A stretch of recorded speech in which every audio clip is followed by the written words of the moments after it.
camarades peuple d'Afrique, peuple de Côte d'Ivoire, citoyens du monde, mes chers frères et sœurs, peuple de l'Iptako Gourmand, mes chers camarades, soyez salués en vos rangs, grâce et qualité, chers camarades, peuple d'Afrique. L'heure est grave, mes chers frères et sœurs, l'heure est grave.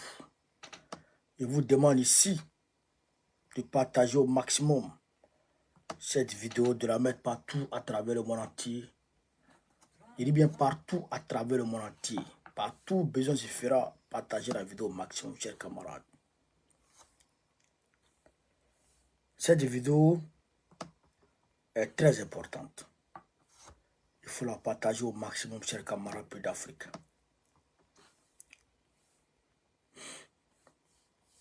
Voilà.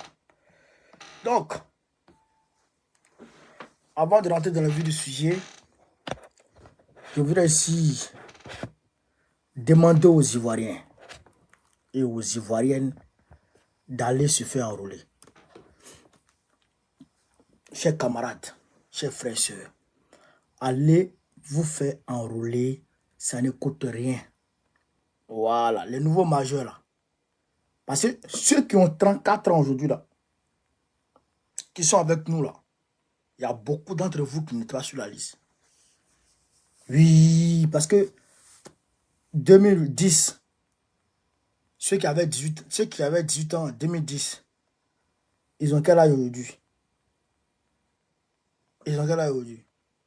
En 2000, ils ont 30, combien? 32 ans, 33 ans. Donc, les 32 ans, 33 ans, tout ça là. 34 ans, 35 ans même là. Et je dirais 33 ans, 34 ans là. Ils ne sont pas encore sur la liste en réalité. Donc, allez vous inscrire. Allez vous inscrire. Est-ce que vous avez compris ça? Allez vous inscrire. Voilà. Donc, chers camarades d'Afrique, on va maintenant rentrer très rapidement dans le vif du sujet.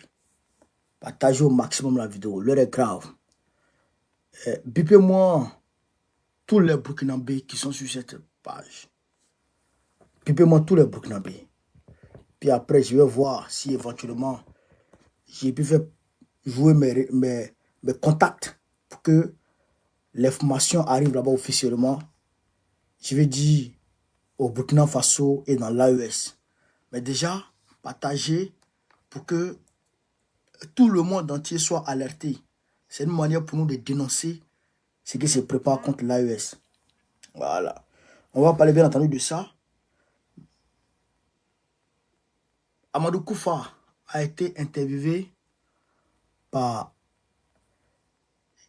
Gassim Nas.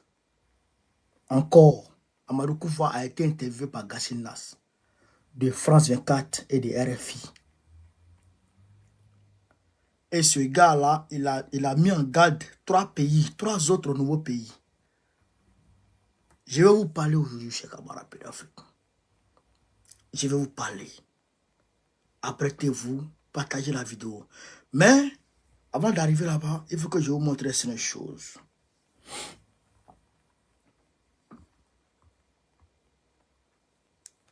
Nadi Gbagbo,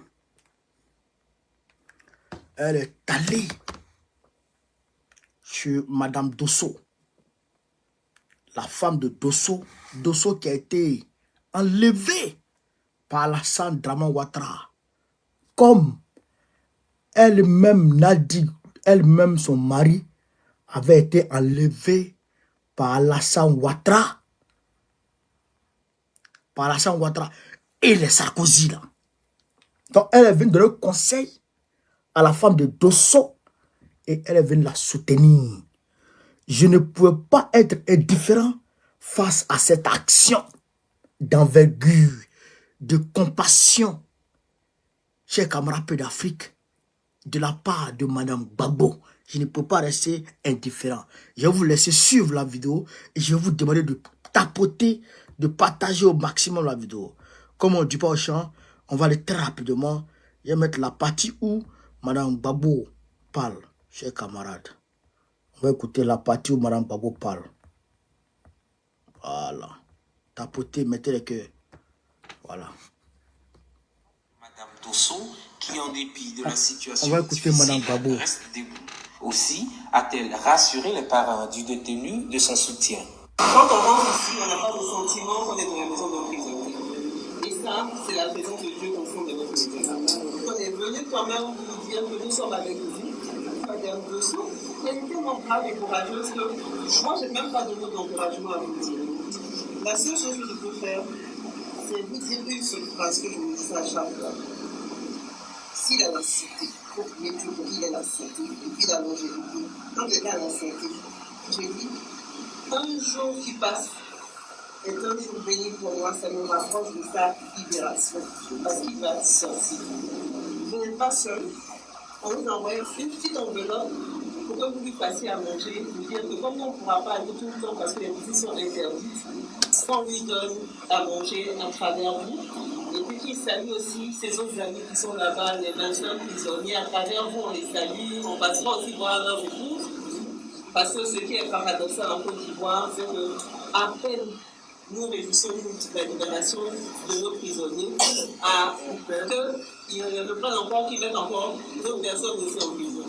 Donc du coup, on va même plus s'exclamer encore de joie quand les gens sortiront de prison. On va toujours dire aussi merci à Dieu parce que peut-être c'est notre destin, mais on est vers la fin. L'épouse du président Laurent Gbagbo rendra très prochainement visite aux familles d'autres détenus politiques. Un peu plus tard dans la soirée, Nadi Gbagbo est allé dire Yako au vice-président exécutif Kipre-Digbe Maurice en charge du district de Sassandra qui a perdu son grand frère le 18 août dernier. Elle y est allée une fois de plus exprimer le soutien de son époux qui suit de bout en bout les obsèques. Au nom du président Laurent Gbagbo, la délégation a encouragé la famille éplorée qui s'apprête à se rendre au village pour la suite des obsèques. Vous avez entendu? Elle dit, chaque jour qui passe, Madame Dosso là, moi j'ai parlé avec elle au téléphone. Oui, moi j'ai parlé avec elle au téléphone, je les salue. Elle a le moral, elle a un moral d'acier. Cette femme, c'est femme de combattant qui est là. Femme comme ça là, c'est ça. Comme ça, nous on doit prendre. Ouais, ça c'est une réalité. Moi je dis ça à tout le monde. Femme comme ça là, si tu as ça, tu combats. Tu es dans le combat seulement. C'est-à-dire que toi, tu es dedans seulement. Tu ne combats pas. Moi-même, Babo connaît, elle m'a rassuré. Elle m'a apaisé. Madame Dosso qui est là. Elle m'a apaisé. Mais ce qu'elle lui a dit là, elle dit, quand on vient dans la maison, on ne sent même pas qu'on est dans la maison d'un prisonnier. On dirait qu'on est dans une famille normale. Alors que son mari et son fils sont en prison. Son mari et son fils sont en prison. Mais elle a le moral haut. Et Nadi lui dit, chaque jour qui passe, il faut dire Dieu merci parce que ça te rapproche de la libération de ton mari parce qu'il sera libre. Et elle a dit, chaque fois qu'on demande à ce que les prisonniers sortent, quand d'autres sortent et qu'on s'en réjouit, en même temps on prend d'autres encore les mains en prison. Est-ce que vous comprenez ça? Est-ce que vous comprenez? Mais quand on a affaire à des terreaux, et je pèse mes mots, quand on a affaire à des terreaux, eh bien c'est ce qui arrive. Amadou Koufa est l'ami intime d'Alassane Dramane Ouattara. Yaga Gali est l'ami intime d'Alassane Dramane Ouattara. Ben Mokhtar est l'ami intime d'Alassane Dramane Ouattara. Ils travaillent ensemble, ils vivent ensemble, ils mangent ensemble, ils cherchent les petits garçons ensemble, ils cherchent les petites filles ensemble, ils sont dans leur derrière aux gens ensemble, c'est des maudits ensemble. Donc, ça, moi je vais vous démontrer ça tout de suite. Donc, je voudrais dire bravo. Merci, infiniment merci à Nadi Gbagbo. C'est une femme de valeur, une femme de feu, une femme, chers camarades d'Afrique, avec un grand effort. C'est ça qu'on appelle en Koyara ou en Djoula, Mousso Krousitigi. Mousso Krousitigi, ça c'est femme qui est là. Ça c'est femme. Regarde, tu voyages, tu voyages, tu t'en vas en expédition quelque part là-bas, et puis ton cœur papa est vers sur la maison. C'est ça qui est là-bas. Nadi, que Dieu te bénisse. Madame Dosso, que Dieu te bénisse. Que Dieu vous bénisse. Que Dieu vous bénisse. Oui, que Dieu vous bénisse. Camarades d'Afrique, on va avancer. On va avancer. Je voudrais... Attends, calme. Je voudrais vous demander de partager au maximum la vidéo. Partagez au maximum la vidéo parce que on va monter en vitesse. Est-ce que vous comprenez? Partagez au maximum la vidéo. Camarades peuple d'Afrique.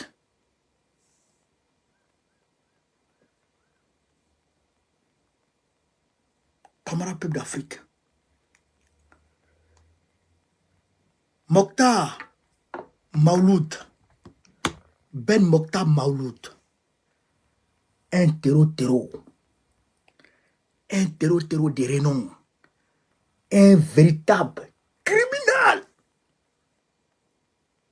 a été reçu par le petit frère de Ténébré, par le petit frère de Alassane Dramane Ouattara en la personne de Ténébré. Est-ce que vous m'écoutez?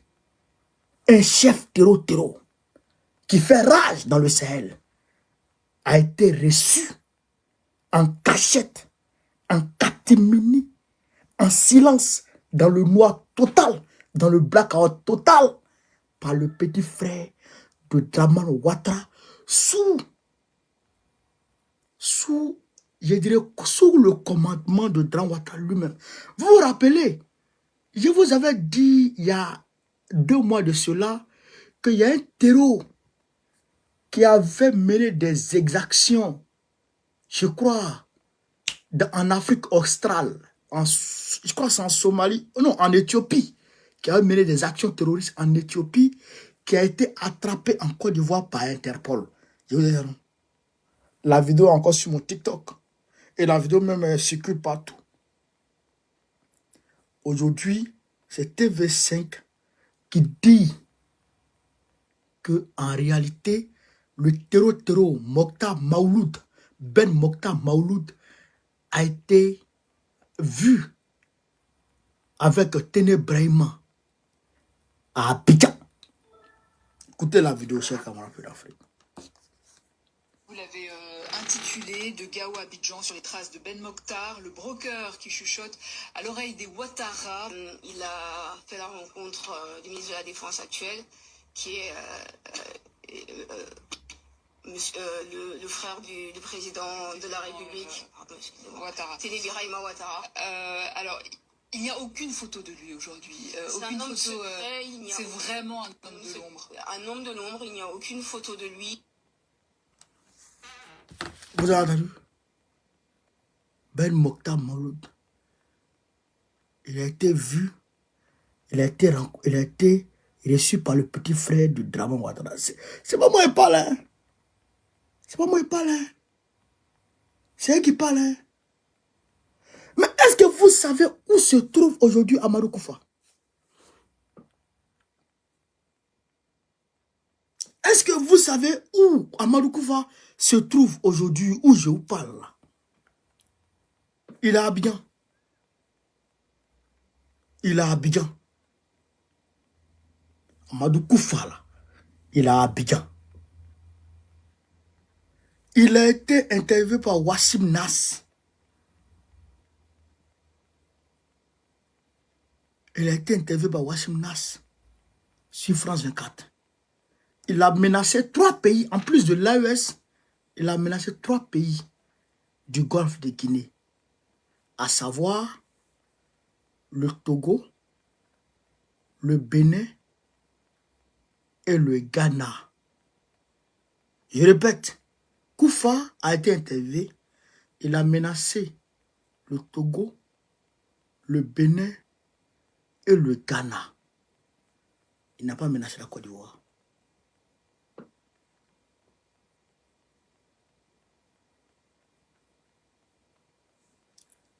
Koufa qui se dit djihadiste, il n'a pas menacé la Côte d'Ivoire.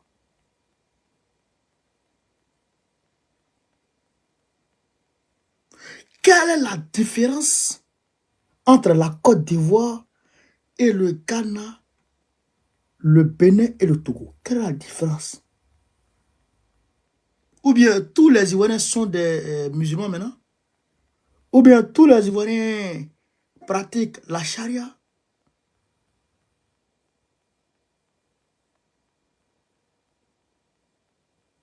Question. Question. Je vous dis que nous sommes, chers camarades, dirigés par des terreaux. Est-ce que vous me comprenez? Nous sommes gouvernés par des terreaux. Regardez ce qui se passe dans ce pays, la Côte d'Ivoire. Regardez ce qui se passe dans notre pays, la Côte d'Ivoire. Aujourd'hui, personne ne peut parler. Personne ne peut dire mot. Tu parles, on t'arrête. Tu parles, on t'arrête. Mais l'heure est grave. L'heure est grave, chers camarades de l'Afrique. Mais, je vous avais dit à l'entame de la vidéo que je voulais parler à l'AES. Et je vais parler à l'AES. En réalité,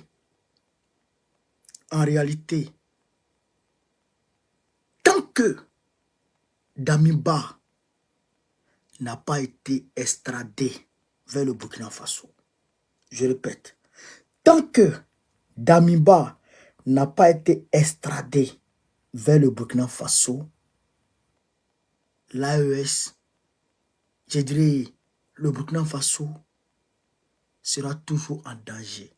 Le capitaine IB sera toujours en danger.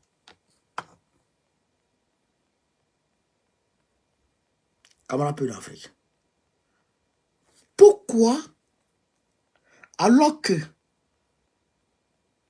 Faure Gnassingbé se dit panafricaniste, Faure Gnassingbé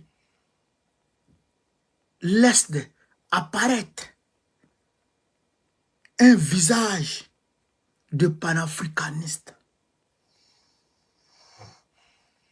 il ne peut pas arrêter et extrader Damiba qui a été mise en cause par une enquête diligentée par les autorités burkinabées pour tentative de déstabilisation. Avec toutes les preuves à l'appui, les appels interceptés, les audios WhatsApp, les messages ici et là, qui relient directement Damiba au complot. Pourquoi, malgré tout ça, Damiba n'est pas arrêté par Faure Gnassingbé et extradé vers le Burkina Faso pour que le complot soit une bonne fois pour toutes anéanti. Pourquoi? Parce qu'en réalité, Faure Gnassingbé travaille en parfaite harmonie avec la France pour déstabiliser l'AES. Et l'élément clé qu'il leur faut, duquel aujourd'hui répond un certain nombre de militaires à l'intérieur du Burkina Faso, c'est Damiba. C'est Damiba. Donc, c'est Damiba qu'ils ont choisi pour installer à la place du capitaine Ibrahim Traoré. Est-ce que vous comprenez, chers camarades? Des informations de sources sûres nous ont dit que quelques jours avant la dénonciation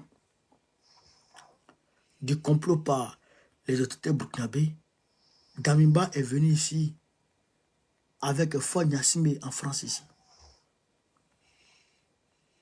Nous l'avons appris de sources sûres. Il est venu en France ici avec le capitaine Ibé. Pardon, avec Ford Gnassingbé. Vous comprenez? Vous comprenez ça? Je vous avais parlé de policiers gentils et de policiers méchants. Mais les deux policiers travaillent dans la même équipe. Ils ont le même objectif à atteindre. Mais quand on te contrôle, il y a un qui est gentil, il y a un qui est méchant, il y a un qui est moins gentil. Mais les trois là, ils veulent te contrôler. Voir ce qu'ils veulent avec toi. Ils ont le même objectif à atteindre. Est-ce que vous comprenez ça? Ford Gnassingbé est le policier gentil. Les Draman Ouattara sont les policiers méchants. Vous comprenez? Mais ils ont le même objectif: déstabiliser l'AES. Vous comprenez ça? Et donc, l'AES non seulement doit faire très attention, mais doit faire pression sur Ford pour qu'il arrête Damiba pour l'extrader. Ou à la limite, tu le chasses. Puisque, ou bien Ford estime que le capitaine Ibrahim Traoré ment. Puisque le gars, il a démontré que c'est Damiba qui est derrière le complot. On sait qui est derrière le complot. On sait que c'est la France qui est derrière le complot. Mais c'est Damiba qui est l'élément clé dont ils ont besoin pour installer à la place d'Ibrahim Traoré. Vous comprenez? Mais pourquoi Ford ne chasse pas Damiba ou n'attrape pas Damiba pour le rendre à Ibé? Et puis Ford joue à elle, les gens. Et puis Ford joue à elle, les gens. Je vous rappelle qu'il y a un Béninois, ami de Kémy Séba, qui a fui le Bénin parce que, pourchassé par Patrice Talon, pouvait se cacher au Togo. Talon a lancé un mandat d'arrêt contre lui. 2 semaines plus tard, il a été arrêté par Ford et il a été extradé au Bénin. Mais pourquoi on ne peut pas faire autant pour Damiba? Ford est dangereux. Ford est très dangereux. Ford a fait arrêter en juin dernier un capitaine béret rouge plus 300 de ses gars parce qu'il a estimé que ce dernier voulait faire coup d'état sur lui. Mais en réalité, ce dernier ne voulait pas faire coup d'état. Ce dernier a refusé, écoutez-moi très bien, ce dernier a refusé d'engager ces gars dans le complot qui a été démasqué hier par le capitaine Ibrahim Traoré. Puisque ce capitaine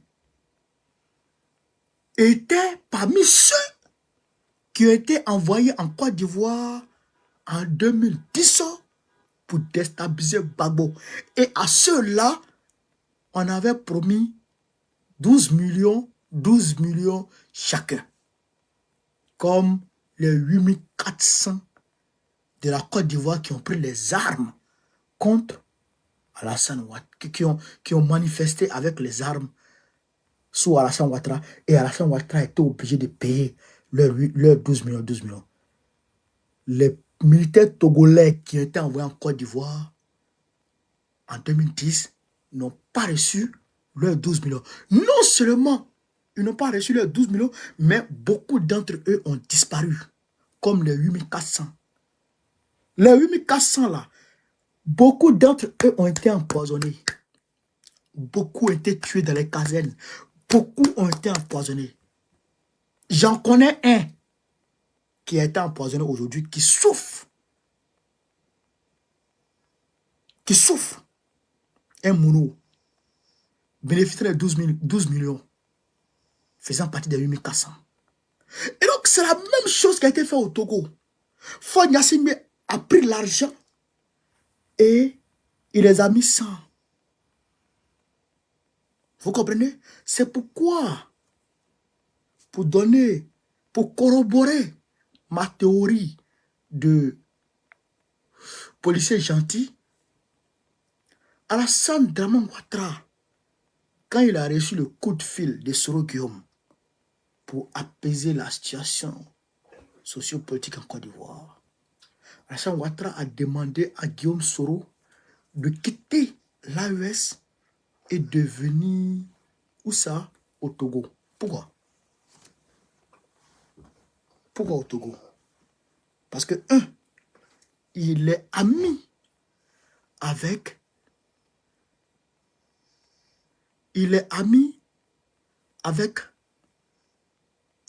Faure Gnassingbé et il a un contrôle sur Faure Gnassingbé. Vous comprenez ça? Faure Gnassingbé, il a mis ses propres frères en prison. Il a un de ses frères qui a fui pour aller au Ghana aujourd'hui, qui est exilé au Ghana, qui a mal au pied aujourd'hui, fort. Faure Gnassingbé est un démon. C'est-à-dire que quand tu dépasses fort, il n'y a plus... C'est-à-dire qu'il n'y a plus de barrière avec le Satan. 20 ans de pouvoir, le peuple ne fait que souffrir. Le peuple ne fait que souffrir. Donc, je demande aux autorités de l'AES de demander à Faure Gnassingbé de livrer Damiba.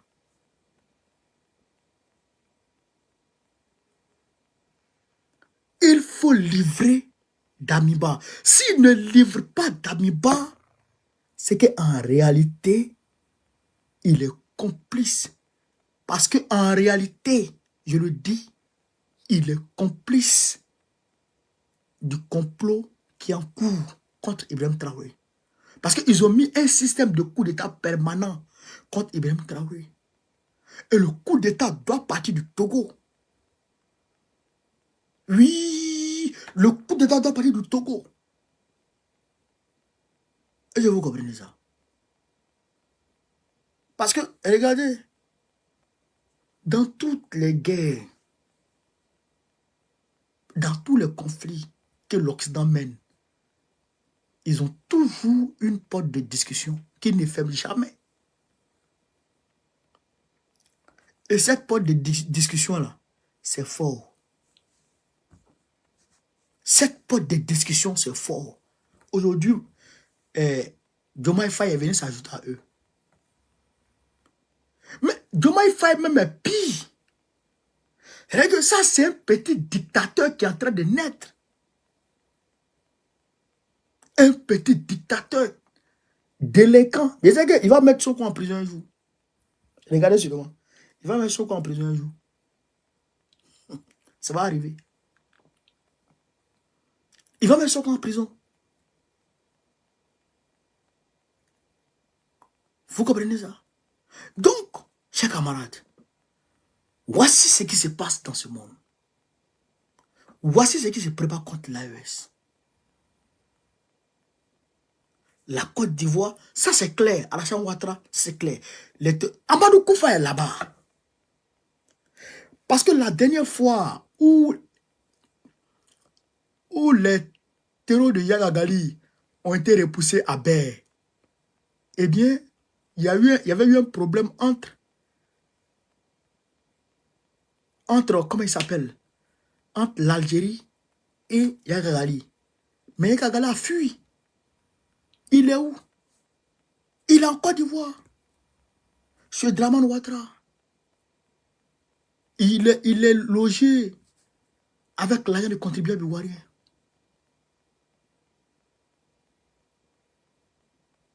Vous comprenez? Vous comprenez, chers camarades? Donc, voici ce que je voulais vous dire. Et je vais m'arranger à ce que l'information arrive où ça doit arriver.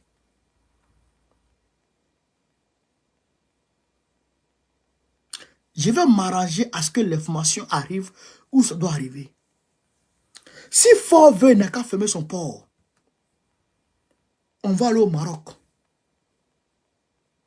Ou on va aller en Guinée. Malgré tout, Mario Doumbia, malgré sa folie là, lui, on n'a pas encore appris qu'il veut déstabiliser quelqu'un. Mais Fort là, il est dedans. Il n'a qu'à rendre, il n'a qu'à nous donner Damiba. Il n'a qu'à... Les gens disent que Damiba encore d'Ivoire. Il n'est pas encore d'Ivoire. Damiba n'est pas encore d'Ivoire. Il est chaud fort. Je vous dis aujourd'hui, il est chaud fort. Demain, il est chaud fort. Il n'a qu'à nous donner Damiba. Ou il n'a qu'à le chasser. Parce qu'ils vont faire un autre complot encore. Ils vont faire un autre complot encore. Donc, je tenais à dénoncer ce complot. Je tenais à dénoncer Fort Gnassingbé aujourd'hui, à la face du monde. Cette vidéo-là, partagez-la au maximum. Et faites monter l'information. Moi, de mon côté, j'ai fait monter l'information. C'est ça qui est la vérité. Donc, chers camarades Peu d'Afrique, voilà ce que je voulais vous dire ce soir. Partagez la vidéo, mettez-la partout à travers le monde entier. Sur ce, vive l'Afrique libre, vive le panafricanisme, vive tous les présidents panafricains, Gbagbo président de Côte d'Ivoire 2025. Inch'Allah. On est ensemble les gars. Merci à tout le monde. Merci.